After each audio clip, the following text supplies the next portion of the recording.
Witness the story of a king who was conquering the world. By 1722, Safavid Persia faced total collapse. 3 invading forces struck simultaneously, shattering the state. Hotaki Afghans captured Isfahan, ending central governance. The Ottoman Empire annexed the western territories of Georgia and Hamadan, while Peter the Great's Russia occupied the northern Caspian coastline. These losses meant more than a defeat on the battlefield. They signaled the imminent, permanent erasure of one of the world's oldest continuous civilizations. From the Afshar tribe in the region of Khorasan, a commander named Nader emerged to fill this power vacuum. Nader did not simply attempt to reclaim lost land. He modernized Persian warfare to build a continental superpower, eventually earning the historical moniker, the Napoleon of the East. The total disintegration of the Safavid state made traditional feudal tactics obsolete, forcing a shift toward the radical military innovations Nader would soon introduce. During his early campaigns, such as the Battle of Damghan in 1729, Nader faced a difficult tactical problem: the speed and mobility of traditional Afghan cavalry. To counter this, Nader moved away from decentralized feudal levies. Instead, he built a professional standing army of infantry known as the Tovanshi, who were rigorously trained in the use of muskets. These musketeers practiced high-speed rotational volley fire. The first rank fired, moving back to reload, while the second stepped forward, creating an unbroken wall of lead. This constant stream of fire physically and psychologically broke the charging enemy cavalry. However, muskets alone were not enough.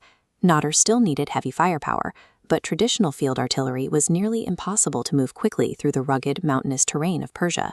He bypassed the need for heavy wheels by using the Zamburak, a light swivel cannon mounted directly onto the saddle of a camel. These camel guns transformed static artillery into a highly mobile force. They traversed rugged terrain and fired immediately, giving troops heavy support anywhere on the battlefield. Nader unified these elements into a lethal tactical loop: identification of the target, suppressive Zamburak fire, disciplined infantry volleys, and a final heavy cavalry pursuit to finish the enemy. This system allowed Nader to sequentially expel the Afghans, Ottomans, and Russians, leading to his coronation as Shah of Persia in 1736.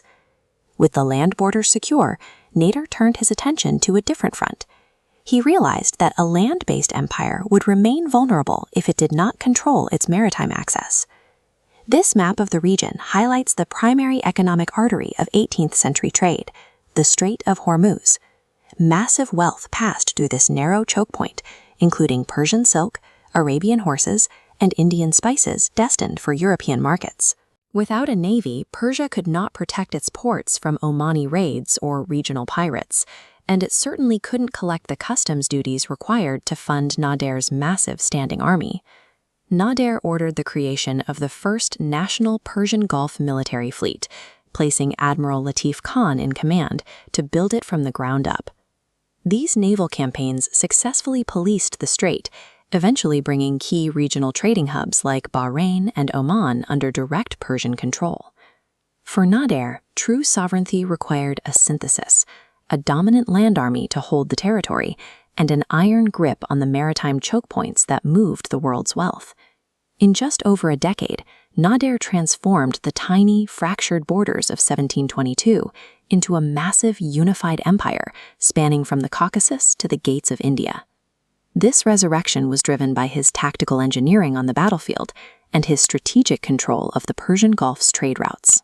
The title Napoleon is defined by a specific set of traits: the use of highly mobile artillery, professionalized infantry, and the rapid expansion of an empire through military innovation.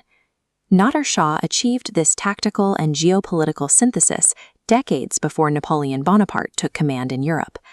By building a superpower from the wreckage of a collapsed state, Nader Shah provided the modern playbook for military resurrection, a feat that justifies his status as the Napoleon of the East. Nader Shah had conquered the West, but the endless campaigns had bankrupted his state. The treasury was completely empty, and without silver to pay his exhausted army, he faced the immediate threat of a massive mutiny.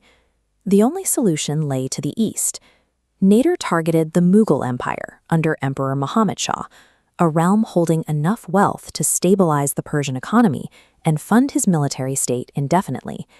It was a terrifying force to face. The Mughal army boasted over 300,000 soldiers, anchored by 2,000 heavy war elephants, acting as biological siege engines.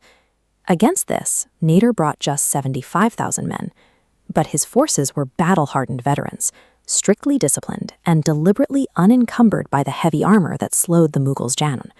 A traditional war of attrition would mean certain defeat for the outnumbered Persians.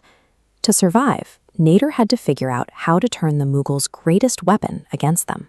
Those armored elephants were virtually impervious to traditional cavalry charges, capable of crushing an infantry line before a counterattack could even form. Nader's countermeasure was brutal. He ordered his men to mount wooden platforms filled with straw, oil, and naphtha onto camels, set them on fire, and drive them straight toward the Mughal front line.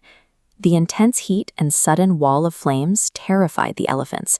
They wheeled around in a total panic, trampling their own Mughal infantry in a desperate attempt to escape the fire. With the Mughal lines in chaos, Nader deployed his Zamburaks. These were highly mobile artillery units, consisting of swivel guns mounted directly onto camel saddles. Moving swiftly across the battlefield, the Zamburak crews fired concentrated bronze projectiles directly into the Mughal command structures. In just 2 hours, they completely decapitated the enemy leadership. The victory cleared the path to Delhi, where Nader emptied the Mughal treasury. He seized staggering wealth, including the legendary Peacock Throne and the world-famous Koh-i-Noor diamond. He extracted so much treasure from India that upon returning home, Nader exempted all subjects of the Persian Empire from taxation for 3 full years.